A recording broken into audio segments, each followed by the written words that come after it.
శక్తి తైలాభిషేక ఆరాధన ఏప్రిల్ 24 గురువారం గుంటూరు. మొదటి ఆరాధన ఉదయం 7 గంటల నుంచి, రెండవ ఆరాధన ఉదయం 10 గంటల నుండి. స్థలం సీతారాం టౌన్షిప్ ఎదురుగా housing board colony, Nallapadu road, Guntur. ప్రార్థనా శక్తి తైలాభిషేక ఆరాధన ఏప్రిల్ 29 మంగళవారం. సమయం ఉదయం 10 గంటల నుండి. Sri convention hall, CR Reddy women's college, Vatluru, Eluru. Tadepalligudem పరిసర ప్రాంత ప్రజలకు శుభవార్త. ప్రార్థనా శక్తి తైలాభిషేక ఆరాధన ప్రతి నెల మొదటి బుధవారం. సమయం ఉదయం 10 గంటల నుండి. NK highway grounds, Autonagar, Gudem highway bypass road, Tadepalligudem. ప్రార్థనా శక్తి తైలాభిషేక ఆరాధన ప్రతి నెల మొదటి గురువారం. సమయం ఉదయం 10 గంటల నుంచి. స్థలం తూర్పుగోదావరి జిల్లా, అమలాపురం దగ్గర, ఉప్పలగుప్తంలో. ప్రార్థనా శక్తి తైలాభిషేక ఆరాధన ప్రతి నెల మొదటి శుక్రవారం. స్థలం అడబాల గార్డెన్స్, ఎల్ఎన్టీ బిల్డింగ్స్ పక్కన, పెంకులపాడు రోడ్డు, పాలకొల్లు. ప్రార్థనా శక్తి తైలాభిషేక ఆరాధన ప్రతి నెల రెండవ బుధవారం. సమయం ఉదయం 9 గంటల నుండి. స్థలం airport road, quarry market, Renuka apartment దగ్గర, రాజమండ్రి. ప్రార్థనా శక్తి తైలాభిషేక ఆరాధన ప్రతి నెల రెండవ గురువారం. సమయం ఉదయం 10 గంటల నుండి. స్థలం సుబ్బలక్ష్మి కళ్యాణ మండపం, railway new colony, Srikanya theatre, Visakhapatnam. ప్రార్థనా శక్తి తైలాభిషేక ఆరాధన ప్రతి నెల రెండవ శుక్రవారం. సమయం ఉదయం 10 గంటల నుండి. స్థలం కాపు కళ్యాణ మండపం, ఎన్ఎఫ్సిఎల్ రోడ్, ఆర్టీఓ ఆఫీస్ పక్కన, ఆర్ఆర్ నగర్, కాకినాడ. యేసయ్య నామములో మీకు వందనాలు తెలియపరుస్తున్నాను. ప్రియులరా, ఈ దినం కొరకు దేవుడు సిద్ధపరిచిన వాగ్దానాన్ని మనం స్వాధీనపరచుకుందాం. పరిశుద్ధ గ్రంథంలో నుండి హెబ్రీయులకు రాసిన పత్రిక 10వ అధ్యాయము 36వ వచనం ద్వారా ప్రభు మీ కుటుంబాన్ని దర్శిస్తూ ఉన్నారు. నేను చదువుతున్నాను వాక్యాన్ని, మీరు కూడా ధ్యానం చేయండి. నన్ను దర్శించి ప్రభువా, నాతో మాట్లాడాలని అడుగుతున్నావు. దేవుడు మీ మనం ఆలకించే మీరు కోరుకున్నట్టుగానే దేవుడు మీకు జవాబిస్తూ ఉన్నాడు. ఈ జవాబు పొందటంలో నువ్వు గ్రహిస్తున్నావా దేవుడు నిన్ను ఎంత ప్రేమిస్తున్నాడో? యేసు గొప్ప ప్రేమమయుడు. ఆయన నిన్ను జ్ఞాపకం చేసుకున్నాడు. హెబ్రీయులకు రాసిన పత్రిక, Hebrews chapter 10 verse 36. మీరు దేవుని చిత్తమును నెరవేర్చిన వారై వాగ్దానము పొందు నిమిత్తము మీకు ఓరిమి అవసరమై ఉన్నది. ఈరోజు వాగ్దానం ఏంటంటే, మీరు బలమైన ఆశీర్వాదం, అంటే బలమైన వాగ్దాన ఫలము పొందుకునే సమయంలో మీరున్నారు. ఎన్నో శ్రమలు, బాధలు పడుతున్నావు, తెలియకుండా మనసు నలిగిపోతుందని అనుకుంటున్నావు కదా. నువ్వు గ్రహిస్తున్నావు, ఎవరికి చెప్పుకోలేకపోతున్నావు. కానీ ఏంటి ఇంకా జరగలేదేంటి, ఇంకా మాట రాలేదేంటి, పైనుంచి దేవుడు జవాబు నాకు ఇవ్వలేదేంటి, నాకు ఏ ఆన్సర్ రాలేదు అని తల పట్టుకుని బాధపడిపోయేంత బాధపడుతున్నావు. అందుకు దేవుడు ఈరోజు నీతో మాట్లాడుతున్నది ఏంటంటే, నీకు కొంచెము ఓర్మి అవసరము, ఓర్పు అవసరము, కొంచెం సహనం అవసరము. వెయిట్ అండ్ సీ అని చెప్తున్నాడు. అంటే కొంచెం వెయిట్ చేసి చూడు, తొందరపడకు. వాగ్దానం పొందుకుంటున్నారు మీరు. ఆమేన్.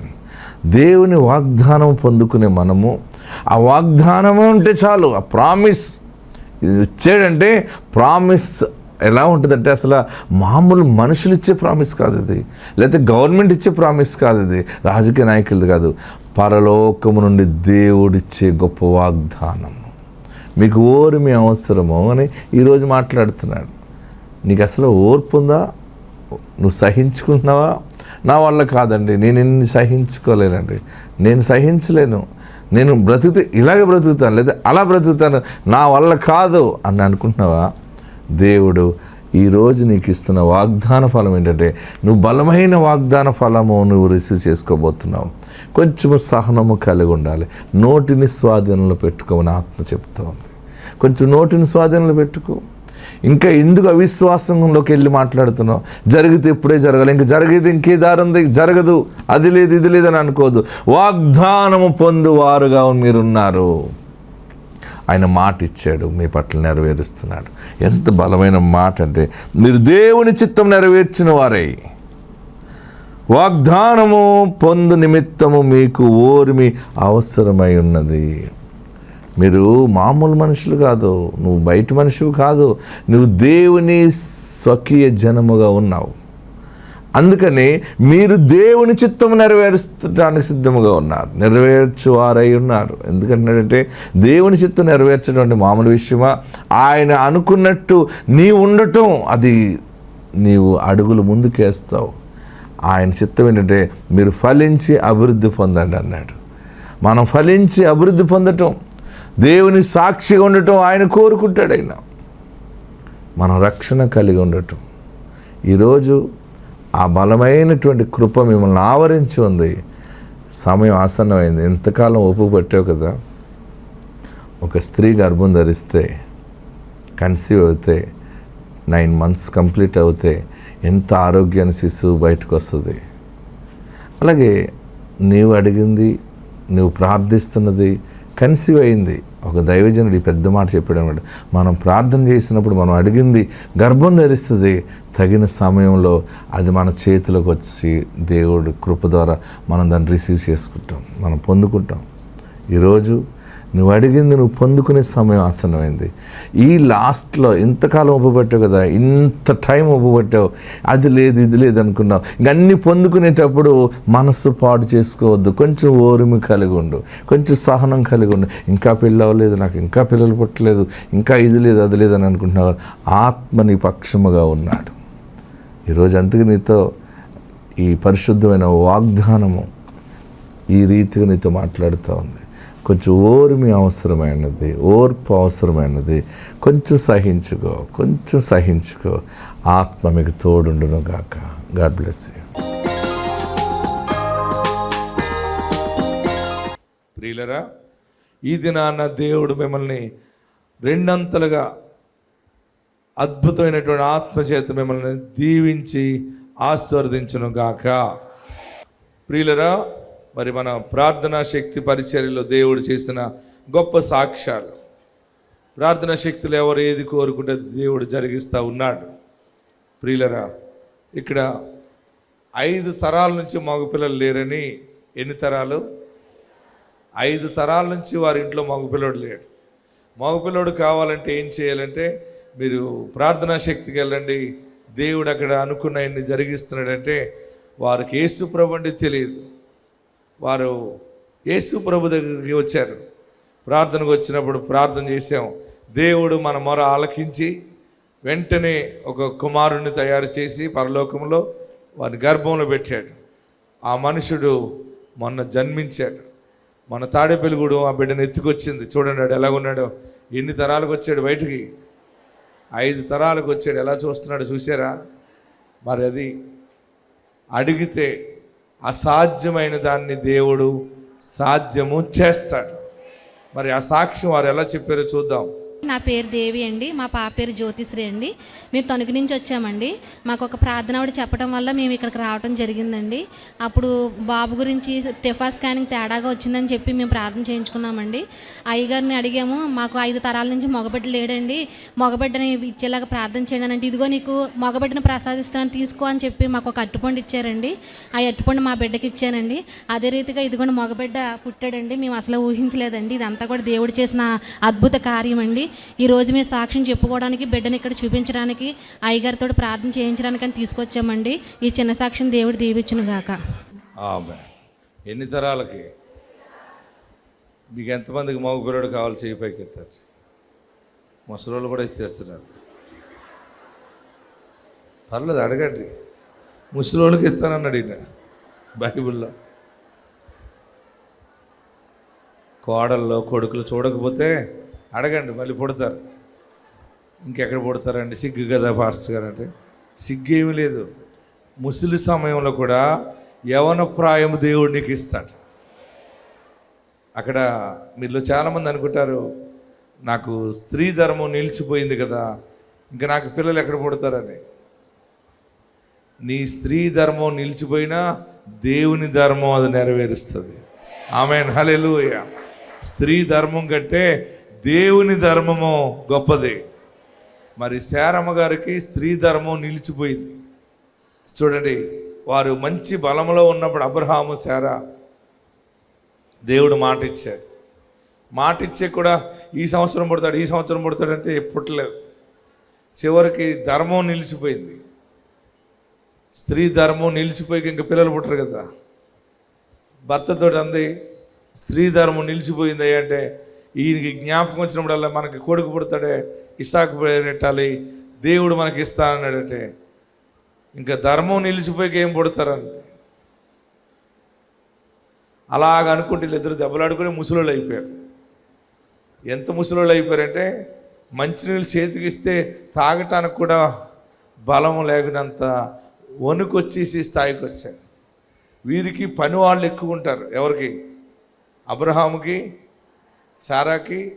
ఎందుకంటే వీరు ఆల్రెడీ గొర్రెలు, మేకలు, మందలు ఉన్నాయి కనుక పని చేసేవాళ్ళు, నీళ్లు పోసేవాళ్ళు, మజ్జిగ తాగించేవాళ్ళు ఉంటారు.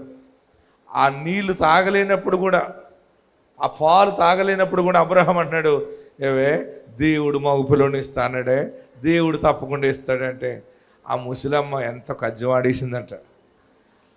కజ్జం ఆడటం వాళ్ళకి చాలా ఎక్కువ ఉంటుంది. ముసలు తను వచ్చే కొలిది కజ్జం రేజ్ అయిపోతుంటుంది, మాట రిపీట్ అవుతుంటుంది. కోడలుగా ఉన్న వాళ్ళకి తెలుస్తుంది ముసలి అత్తగారుల గురించి. ఈ చాలా మంది నీకు నీళ్లు తాగటానికి ఓపిక లేదు, నేను ఇక్కడి నుంచి లెగిసి రాలేను, మనకి పిల్లలు ఎలా పుడతారు? అప్పుడు దేవుడు అబ్రహాంతో మాట్లాడుతున్నాడు. అబ్రహామా, మీ ఆవిడ ఎలా మాట్లాడుతుందేంటి, నవ్వుతుందేంటి? నాకు అసాధ్యమైనది ఏదైనా కలదా? ఆమేన్. గట్టిగా హల్లెలూయా చెప్పండి, ఇంకా గట్టిగా హల్లెలూయా చెప్పండి. పిల్లల విషయంలో, ఆశీర్వాద విషయంలో, బంధకాల విషయంలో ఆయన సమస్తము సాధ్యమే. కనుక స్టోన్స్ ఉన్నాయి, బుడగలు ఉన్నాయి, నేను భయపడకండి. మీకు ఏ పిల్లలు కావాలో మొదలెట్టండి. అది డాక్టర్లు చెప్పినవి ఇక్కడ చెప్పక్కర్లేదు. మొన్న ఒక ఆమె వచ్చి ఎగ్ ఫామ్ అవ్వట్లేదు పాస్టర్ గారు అంది. ఎగ్ ఫామ్ అవ్వట్లేదు, లేకపోతే బుడగలు వచ్చినాయి, స్టోన్స్ ఉన్నాయి, అవి కాదు. అయ్యా దైవజనుడా, నువ్వు వాగ్దానం ద్వారా పుట్టావు కదా, నాకు కొడుకు పుడుతున్నాడని ప్రకటించాను అడగాలి. నేను ప్రకటిస్తున్నాను, ఆయన ఇస్తాడు. మీ మధ్య నిలబడి ఒక సేవకుడిగా, ఒక ప్రవక్తగా ప్రకటిస్తానంతే, ఆయన దానిని నెరవేరుస్తాడు. ఇప్పుడు ఎవరు పుట్టారు? ఎవరు పుట్టారు? మగపిల్లడు 5 తరాలు పుట్టాడు. ఇంకో సాక్ష్యం చూపిస్తున్నాడు. 2 మగపిల్లలు పుట్టేశారు ముందు, వారికేమో ఆడపిల్ల కావాలి. ఎవరికి? మగపిల్లలు ఉన్నారయ్యా, మాకు ఆడబిడ్డ కావాలి, ఆడబిడ్డ పుడతారని చెప్పండి అంతే. ఓకే వెళ్ళు, ఆడబిడ్డని దేవుడు ఇస్తున్నాడు అని దీవించి పంపితే దేవుడు వాళ్ళకి ఆడబిడ్డని ఇచ్చాడు. చూసారు ఎలా ఉందో? అదిగో వీళ్ళు చెప్పిన సాక్ష్యం విందాం. అశ్ని, వీరు కంకణంపాడు అనే గ్రామం, ఒంగోలు జిల్లా నుండి ఇక్కడ ఒంగోలు తైలాభిషేకానికి వచ్చారు. వారి కుమార్తె మా అత్తమ్మ. దేవుడు తన జీవితంలో కార్యం చేశారు. అది సాక్ష్యంగా పంచుకోవడానికి వారు ఇక్కడ రావడం జరిగింది. తనకి వివాహం జరిగిన తర్వాత 2 అబ్బాయిలు పుట్టారు. మళ్ళీ తను 3వసారి గర్భవతి అయింది. గర్భవతి అయినప్పుడు అందరూ నీకు ఈసారి కూడా మళ్ళీ బాబే పుడతాడు, ముందు 2 బాబులు పుట్టారు కదా అని తన భర్త కూడా చాలా గొడవ పెట్టి అబార్షన్ చేయించేసుకో, నీకు పిల్లలు పుట్టకుండా ఆపరేషన్ చేయించేస్తాను నేను అని తను చాలా ఇబ్బంది పెట్టారు. కానీ 3వ నెలలో తల్లిగారు సికింద్రాబాద్లో జరుగుతున్న ఆరాధనకు వచ్చి దైవజనులతో ప్రార్థన చేయించి ఫలం తెచ్చిచ్చారు. అలానే తను 5వ నెల గర్భవతిగా కూడా ఉన్నప్పుడు ఇక్కడ ఒంగోలు తైలాభిషేకానికి వచ్చి దైవజనులతో ప్రార్థన చేయించుకుంది. 2 బాబులు ఉన్నారు, ముందు నాకు పాప కావాలని దైవజనులు అడిగినప్పుడు దైవజనులు నువ్వు పాపను ఎత్తుకొని వచ్చి సాక్ష్యం చెప్తావని ప్రార్థన చేసి పంపించారు. అదేవిధంగా దేవుడు అద్భుత రీతిగా కార్యం చేశారు. తనకి పాప పుట్టిందని వారు సాక్ష్యం చెప్తూ ఉన్నారు. గట్టిగా చప్పటి కొట్టి ప్రభువుని స్తుతిద్దాం. తర్వాత రాజమండ్రిలో అద్భుతమైన సాక్ష్యం వచ్చింది. కోర్టు కేసులో చాలా నలిగిపోతూ ఉన్నారు. ప్రభువా మాకు జయమి బాబు, మా వల్ల కావట్లేదని వారు తైలాభిషేక ప్రార్థనకు వచ్చి ప్రార్థన చేయించుకుంటే, దేవుని సన్నిధిలో మనం ప్రార్థన చేస్తే మన ప్రార్థన దేవుడు ఆలకించి ఆ కేసు కొట్టేసేలాగా దేవుడు చేశాడు. చూడండి, ఈ సాక్ష్యం విందాం. ఇక్కడ గడ్డ వచ్చిందండి. వచ్చిన కాడి నుంచి నేను ఆనందరి జెన్స్లోకి వచ్చి ఉన్నాండి ప్రార్థనకి. అయ్యగారితో నేను నూనె తైలం వేయించుకుని వెళ్ళిపోయేదానండి. అయిపోతే అలాగా కోర్టు విషయం గురించి కూడా వచ్చేదానండి. అయితే ఏమైందంటే మొన్న మా వాళ్ళు అందరూ ఏమన్నారంటే, ఇలాగా ముద్ర పెట్టుకోకూడదు, గడ్డ పెరుగుతుందో తరుగుతుందో తెలియట్లేదు, చూపించుకోవాలని చెప్పేసి హాస్పిటల్ తీసుకెళ్ళారండి. తీసుకెళ్తే టెస్ట్లో 3rd పాయింట్కి వచ్చేసినాయి, ఒళ్ళంతా క్యాన్సర్ అయిపోయిందని చెప్పేసి అన్నారండి. అంటే నాకు ఒక అమ్మాయి అండి, అమ్మాయికి వివాహం అయింది, పిల్లలు కూడా 2 పిల్లలకి అడిగారు. అన్నీ అయిపోయినాయి. నాకు తండ్రి నీ చిత్తమైతే నా కోర్టు కూడా విడుదలైతే నీ సన్నిధికి రావడానికే నేను సిద్ధంగా ఉన్నానని నేను ప్రార్థించుకున్నానండి. ఇక్కడి నుంచి ద్రాక్షారామం నుంచి 2 వస్తారండి ఇక్కడికి. వాళ్ళు అన్నారు, మీకు ఏమి కాదండి, ఏమి కాదండి, దేవుడు మీకు కృప చూపుతాడండి, మేలు జరుగుతుందండి అని చెప్పేసి నేను సూర్యగోపంలోకి వెళ్ళినప్పుడు డాక్టర్ గారిని మా వాళ్ళందరూ విమర్శించారండి. అదేంటండి అక్కడ క్యాన్సర్ అని చెప్పారు, మీరు ఏది లేదంటారంటే అందులో ఉంటే చెప్తానమ్మా, అందులో లేదన్నారండి. దేవుడు ఇంత గొప్ప కార్యం నా పట్లే కాదండి, ఇక్కడికి వచ్చిన మీకు అందరికి కూడా చేస్తాడు. ఏంటంటే వచ్చిన వారు అందరూ కూడా మన నమ్మకంతో విశ్వాసంతో ఉండాలండి. ఆ కోర్టు కూడా వంట ఉండిపోతామని చెప్పేసి మా వాళ్ళు తీసుకెళ్ళకపోతే నేను అస్సలు వెళ్ళకపోదునండి. నాకు మేలు చేసిన దేవుడికి కృతజ్ఞతాస్తుతులు చెల్లించుకుంటూ అయ్యగారికి వందనాలు. మీద ఉన్న గడ్డ కరిగిపోయి హల్లెలూయా చెప్పండి. ఆమె కోర్టు కేసు కోసం ఏడుస్తుంది. మెడ దగ్గర 2 కంతుల కింద వచ్చినాయి. అది క్యాన్సర్, మళ్ళీ బాడీ అంతా ఫామ్ అయింది. ఏ కేటర్లో ఉందంటే 3rd కేటర్లో ఉంది. 3rd స్టేజ్లో ఉన్నటువంటి క్యాన్సర్ని యేసయ్య నామంలో ప్రార్థన చేయగా దేవుడు దానిని నార్మల్ చేశాడు. రిపోర్ట్స్ అన్ని నార్మల్ వచ్చినాయి. ఎలుగెత్తి నిన్న తైలాభిషేక ప్రార్థనలో లైన్లో నిలబడినప్పుడు అయ్యగారండి ఈ సాక్ష్యం చెప్పాలండి అంది. ఏంటంటే ఇలా కోర్టులో నాకు దేవుడు కేసు కొట్టేశాడు, మరి క్యాన్సర్ దేవుడు నన్ను బాగు చేశాడు, రిపోర్ట్స్ పట్టుకొచ్చాను అని చెప్పేది. మీకు ఎక్కడ ఏ వ్యాధి ఉన్నా భయపడకండి, ఏ గడ్డలున్నా యేసు నామములో సంపూర్ణంగా స్వస్థత కలుగునుగాక.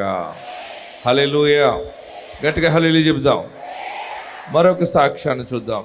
9 సంవత్సరాల నుంచి బాధపడుతున్న ఈ వీరు కూడా కోర్టు కేసులో చాలా బాధపడుతున్నప్పుడు దేవుడు ఇక్కడ విడుదల కలగజేశాడు. నెల్లూరు నుంచి వచ్చాము. నాకు 9 సంవత్సరాలుగా కోర్టులో కేసు ఉన్నది, ఉద్యోగం రీత్యా. అది షటిల్ కాకుండా ఉండింది. తర్వాత నేను నెల్లూరులో అన్నయ్య గారు ప్రేయర్ మీటింగ్ పెట్టినప్పుడు అక్కడికి వెళ్ళేదాన్ని. ఒంగోలుకి నేను డిసెంబర్ నెల పెట్టినప్పుడు వచ్చి నేను కన్నీటితో దేవుడిని అడిగాను, అయ్యా నాకు ఈ కోర్టు 9 సంవత్సరముల నుంచి కాలేదు, అందువల్ల నేను చాలా నష్టపోతున్నాను. ఈ కోర్టు ఎలా తీర్పు వస్తుందో నాకు తెలియదు, ఇది మంచిగా వస్తుందో లేదా నాకు రికవరీ వస్తుందో తెలియదు అని నేను కన్నీటితో అడిగి అయ్యగారిని వేడుకున్నాను. తర్వాత నేను పరీక్ష ఒకటి రాశాను ఉద్యోగరీత్యా. ఆ పరీక్షలో పాస్ అవుతానో లేదో తెలియదు. నేను ఆ హాల్ టికెట్, ఆ కోర్టు పేపర్లు తీసుకొని అయ్యగారి దగ్గరికి డిసెంబర్ నెలలో వచ్చి ప్రార్థన చేయించుకున్నాను. అయ్యగారు నీకు విజయం అవుతుంది పో అన్నారు. అన్నప్పుడు నేను మళ్ళీ ఇంకొకసారి అయ్యగారు ఏమవుతుంది అన్నాను. నువ్వు అపనమ్మకం పెట్టుకోవద్దు, నీ కార్యం సఫలమవుతుంది, నువ్వు ఆనందంగా వెళ్ళు అని నాకు వాగ్దానం ఇచ్చారు. అదే రీతిగా నాకు రిజల్ట్ వచ్చింది, నేను పాస్ అయ్యాను. తర్వాత కోర్టు తీర్పు కూడా వచ్చింది. కోర్టు తీర్పులో నాకు మంచిగా వచ్చి నా ప్రొటెక్షన్ నాకు ఇచ్చారు. రికవరీ లేకుండా నా కోర్టు ప్రొటెక్షన్ ఇచ్చి నా కేసును కొట్టేశారు. అయ్యగారికి వందనాలు. దేవాది దేవునికి ముందుగా నేను కోట్లాది స్తోత్రాలు చెల్లించుకుంటున్నాను. ఇది నా యొక్క సాక్ష్యము. హల్లెలూయా. సేవకుడుగా నిలబడి ఎక్కడ ఏది ప్రకటిస్తుంటే అది దేవుడు సఫలము చేస్తాడు. నేను మీ ముందు నిలబడి చెప్తున్నాను, మీకు మంచి రోజులు వచ్చినాయి. దేవుడి కార్యాలు మీరు చూడబోతూ ఉన్నారు. మీకు రాబో కాలమందు మేలు కలిగి ఉన్నది. ఆత్మ మీకు తోడై ఉండునుగాక. భయపడకండి, ధైర్యంగా ఉండండి. మీకు భయం వచ్చినప్పుడల్లా ప్రార్థనా శక్తిని జ్ఞాపకం చేసుకోనండి. జ్ఞాపకం చేసుకుంటే దేవుని వాగ్దానాలన్నీ మీకు కనబడతాయి. చనిపోవాలని అనుకోకండి, సూసైడ్ చేసుకోవాలని అనుకోకండి, పారిపోవాలని అనుకోకండి. దేవుడు మీ పక్షముగా ఉన్నాడు.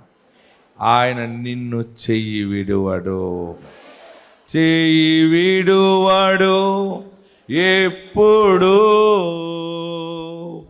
విడనాడడు ఎన్నడు. చెయ్యి విడువాడు, ఎప్పుడు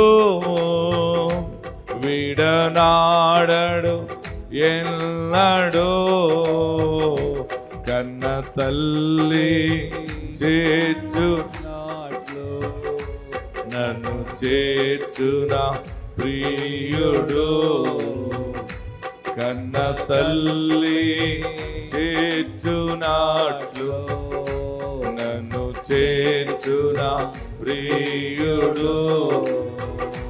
చేయి పాటి నడుపును, పడదాం, శిఖరముపై నిలుపును.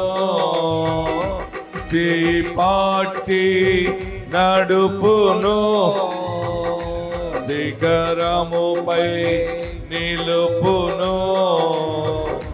కన్న తల్లి చేర్చునాట్లు నన్ను చేర్చున ప్రియుడు. నా కొరకై మరణించే, నా పాపము భరించే, నా కొరకై మరణించే, నా పాపము భరించే. కన్న తల్లి చేర్చునాట్లు నన్ను చేర్చున ప్రియుడు. చేయి విడువాడు ఎప్పుడు, పడదాం, విడనాడడు ఎన్నడు. చేయి విడువాడు ఎప్పుడు, విడనాడడు ఎప్పుడు. కన్న తల్లి చేర్చునాట్లు నన్ను చేర్చున ప్రియుడు. హల్లెలూయా, గట్టిగా హల్లెలూయా చెప్పండి. ఆయన నీ చెయ్యి విడువడు. రెండవది అంటే చెయ్యి పట్టి శిఖరముపై మాత్రం నిలబెడతాడు. మనకి గొప్ప నమ్మకం ఏంటంటే ఈయన అన్యాయస్తుడైన వాడు కాడు, ఈయన న్యాయవంతుడు. కానీ ఒకటి గుర్తుపెట్టుకుంటే ఆయన మన కొరకు శ్రమ పడ్డాడు. ఆమేన్. ఎవరు మన కొరకు శ్రమ పడ్డారు? యేసు మన కొరకు శ్రమ పడ్డారు. మనం ఆయన కోసం శ్రమ పడ్డాం అనుకోండి, దానికి విలువ ఉండదు అనమాట. బాగా గమనించండి, మన కోసం ఆయన శ్రమ పడ్డాడు. మనం ఏం చేయాలంటే ఆయన శ్రమ యొక్క విలువ ఎంత గొప్పదో ప్రజలకి చాటి చెప్పాలి. ఆమేన్. ఒక బిడ్డ విషయంలో తండ్రి కష్టమంతా చేసి ఇల్లు కడతాడు. ఎవరి కోసం అంటే తన గర్భాన పుట్టిన బిడ్డ కోసమే. కొంత భూమిని సంపాదిస్తాడు. అది ఎవరి కోసం అంటే తన తండ్రి సంపాదించింది బిడ్డ కోసమే. అలాగనే పరమ తండ్రి నీ కొరకు నా కొరకు సిలువ యాగము చేశాడు. మనందరి మీద ఉన్నటువంటి పాప దోషాన్ని, లోక పాపము కొట్టివేయటానికి యేసు సిలువ వేయబడ్డారు, రక్తము కార్చారు, సమాధి చేయబడ్డాడు, మూడవ దినాన తిరిగి లేచారు. దేవునికి మహిమ కలుగుగాక. ప్రియులరా, ఏదేమైనా మీ నోటి మాటలను మృదువుగా పెట్టండి. మీ గుండె నిండా యేసుకి చోటు ఇవ్వండి. మిమ్మల్ని దేవుడు ఈ సంవత్సరం మనం వాగ్దానం ఉన్న వాళ్ళం, మనం కొత్త ముద్ద అవ్వటానికి ఆయన నైవేద్యముగా మారాడు. మనల్ని తండ్రికి దగ్గరగా చేశాడు. మనం అందరూ అడుగుదాం. ఈవేళ మీకేం కావాలో అడగండి, నేను ఉన్నాను మీ మధ్య, నేను ప్రార్థిస్తాను. అందరూ కూడా తలలు వంచండి, లేచి నిలబడి మీకేం కావాలో అడగండి. అడిగే ముందు మీ హృదయం అనే ఫ్రిడ్జ్లో ఉన్నటువంటి ఆ పులిపిండిని తీసి పారేయాలి. మీరందరూ బయట పాడవేస్తే అది మన నుండి బయటికి వెళ్ళిపోవటం మనం చూడాలి. మరి వదిలిపెడతారా? అసూయ ఉందా? దూషణ మాటలున్నాయా? కపటం ఉందా? లేదు, లేదనుకోకు. ఇక పాపము పోవాలి. పాపము నీ చేతిలో ఉండుట చూచి నువ్వు దాన్ని విడిచిపెట్టిన యెడల నీవు నిశ్చయముగా నిర్దోషివై నువ్వు ధైర్యముగా ఉంటావు. నిన్ను బ్రతిమలాడుతున్నాడు దేవుడు. నువ్వు పాపమును విడిచిపెట్టే. నువ్వు ఎప్పుడైతే ఒప్పుకుంటావో నూనెతో హస్త నిక్షేపణ నీ శిరస్సు మీద ఎప్పుడు జరుగుతుందో నీవు ఖర్జూర వృక్షం వల్లే మవ్వు వేయటం మొదలు Yes, Lord. స్తోత్రం. ఆయన నీ పక్షముగా ఉన్నాడు. Amen. ఆయన నీ పక్షముగా ఉన్నాడు. Yes. నా పాపము కడిగి వేయి బాబు, ప్రభువా. నన్ను కడిగి శుద్ధినిగా చేయని స్తోత్రం. అందరూ ప్రార్థన చేయండి. నమస్కరించి ప్రార్థన చేయండి. ప్రభువా. ఒప్పుకుని విడిచిపెట్టేయండి. Amen. పాత ముద్దని పారివేయిద్దాం. కొత్త బ్రతుకు వచ్చేస్తుంది. నీ ఇంట్లో శుభకార్యాలు జరుగుతాయి. నీ ఇంట్లో తంబురు వాయించు అని స్వరము మరలా వస్తుంది. నూతన స్వరాలు సాక్ష్యం వస్తుంది. అప్పులు ఉన్నాయి, అప్పులు అప్పులు అప్పులు అప్పుల కింద ఉంటుంది బ్రతికంతా. నెమ్మదిగా బ్రతికే రోజు ఉందని ఏడుస్తున్నావు కదా, నీలో ఎందుకు ఇంకా అసూయ దాగుంది? తీ బయటికి. నేను అందరూ బాగోవాలని కోరుకుంటానయ్యా, హృదయపూర్వకంగా కోరుకుంటాను బాబాని. ప్రార్థన చేయి, ప్రార్థన చేయండి. ఇక నేను పాపము చేయను, నన్ను బాగు చేయేసయ్యా. Yes. యేసు నామములో నువ్వు అడిగితే క్షమించబడతావు. కొత్త ముద్ద ఈ నెల, కొత్త సాక్ష్యము, బంగారు జీవితము. అద్దాల మేడలోనే ఉంటుంది నీ సాక్ష్యం ఎప్పుడు కూడా.